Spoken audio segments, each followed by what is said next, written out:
You're doing the things, you clean up your food, you're moving more, you're trying to sleep, and you still feel like garbage.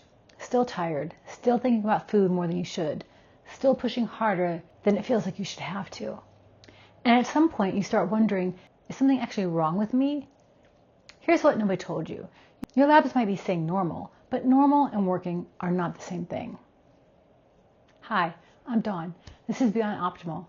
And this is the conversation I wish someone had with me years earlier, before I spent way too long wondering why I was doing everything right and still feeling like I was failing.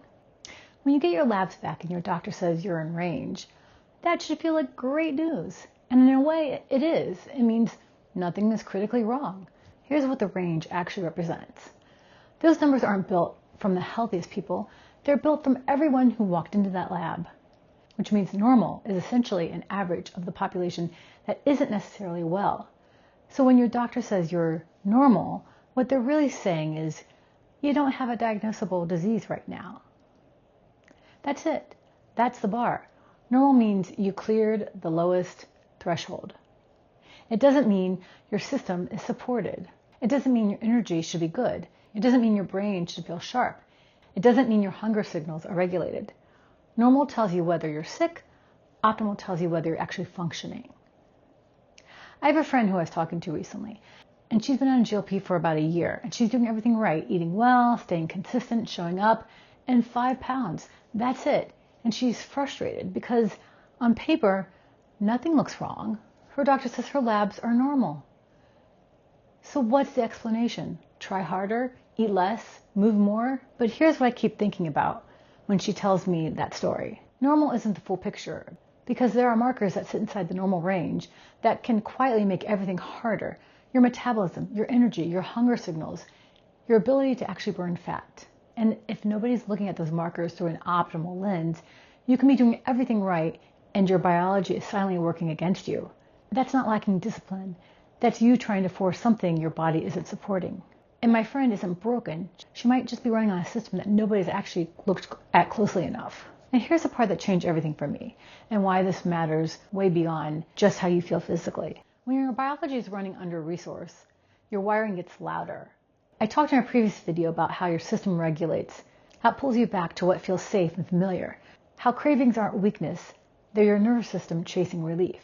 But what I didn't say then is this: that system gets dramatically louder when your biology isn't stable underneath it. Think about it this way. If your blood sugar is unstable, even inside normal range, your brain is going to chase relief more urgently. More cravings, more food noise, more urgency.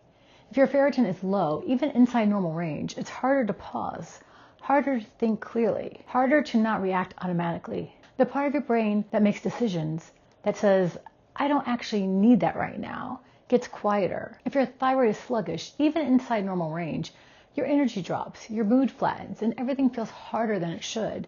And when everything feels harder than it should, what do most people do? They decide they need more discipline, more willpower, a better plan.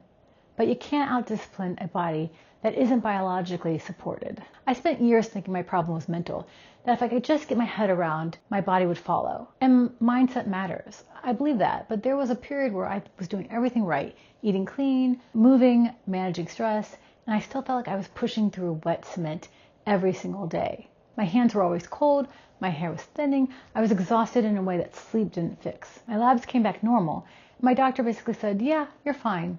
But I wasn't fine. My body was telling me something completely different. What I eventually learned is that my ferritin was at the low end of normal. My thyroid markers were technically in range, but not optimal for a woman in her 50s who was asking her body to do a lot. Once I started actually supporting those systems, not treating a disease, just giving my body what it needed to function well, the effort got easier. Not because I suddenly had more discipline, because I stopped fighting my own biology. So what do you actually do with this? First, stop accepting you're in range as a full answer. Start asking better questions. Not just are my numbers normal, but are my numbers optimal for someone who wants to feel strong and actually function well? The markers worth paying attention to, and I go deep into this in my free guide, I'll link below, are things like fasting glucose and fasting insulin together, not just one or the other. Ferritin, not just iron, specifically ferritin, vitamin D, CRP for inflammation, and free T3 and free T4 if you're dealing with fatigue or weight resistance. You don't need to test everything at once. You just need to start asking better questions at your next appointment. And second, if you've been doing everything right and it still feels harder than it should, consider that the problem might not be your effort. It might be your foundation, because you can have the best behavior strategy in the world, and if your biology is quietly working against you, it's going to feel like swimming upstream every single day. This is why I named this channel Beyond Optimal, Out of Range on purpose. Not because I think everyone needs to be extreme or obsessive, but because normal was never the goal. Normal is the lowest bar. Optimal is asking, what does my body actually need to work well? And when your biology is supported, the behavior gets easier. The wiring gets quieter. The effort finally starts to match the results. My favorite phrase from AI, you're not broken. But seriously, you're not broken. You might just be running on a foundation that no one ever told you to look at. If you want to start looking at your labs differently, I have a free guide called Rewire and Reset. Link is below. It walks you through the markers worth tracking and how to start connecting your biology to your patterns. And if you want to work through what's going on in your specific situation, I also do one-on-one strategy sessions, and that link is below too. Because what's normal isn't always what works. I'm Dawn, and this is Beyond Optimal.